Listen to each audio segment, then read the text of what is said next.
Welcome back to My Story to Be Told. I'm Hannah, your host, and today we're diving into a topic that has changed the way we live, work, and even think: social media. Joining me is Young, a marketing leader at TikTok Shop, who has not only witnessed, but also shaped how social media connects brands and users. Young, it's such a pleasure to have you with us.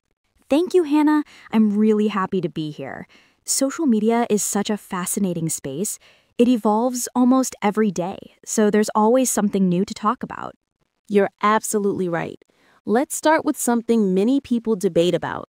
Do you think people today rely too much on digital media for information? That's an interesting question. I think it depends on each person. However, many young people today spend an excessive amount of time on social media, which weakens their social bonds. I've noticed that while digital media gives us instant access to knowledge, it sometimes makes people forget how to connect meaningfully in real life. That's a valid point.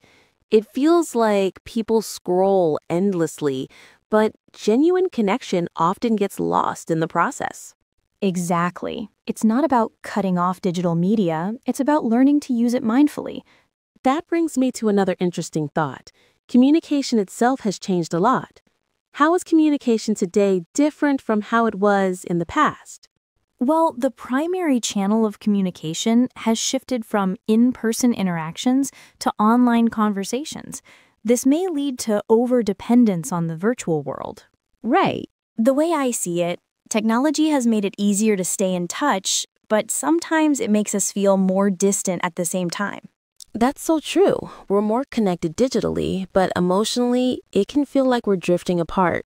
Yes, and that's something we need to be aware of, especially the younger generation growing up in this digital-first world. Now, Deong, given your role in marketing, I have to ask, why do people prefer using social media to stay updated nowadays? Well, many people stay updated through social media channels today because the method is both time-efficient and convenient. Time-efficient, yeah. You can get the latest news, product updates, and even education in seconds, all on your phone. But at the same time, this convenience can also lead to information overload. Not everything we see online is true or healthy for our minds. Yes, and it's easy to get lost in the sea of content. Sometimes we consume more than we can process. Exactly. That's why I always say, social media is a powerful tool, but it's also a mirror. It reflects how we choose to use it. I really love that, Duong. Social media is a mirror. Before we wrap up, if you could give one piece of advice to people navigating this digital world, what would it be?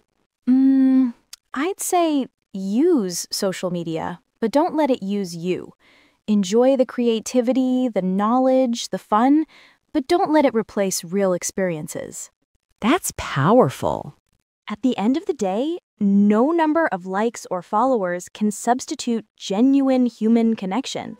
That's such a powerful reminder. I think we all need to hear that from time to time. Even people who work in social media need that reminder too. I can imagine. Duong, thank you so much for being here today and sharing your insights. And to our listeners, thank you for tuning in to My Story to Be Told. Stay curious, stay inspired, and I'll see you in the next episode.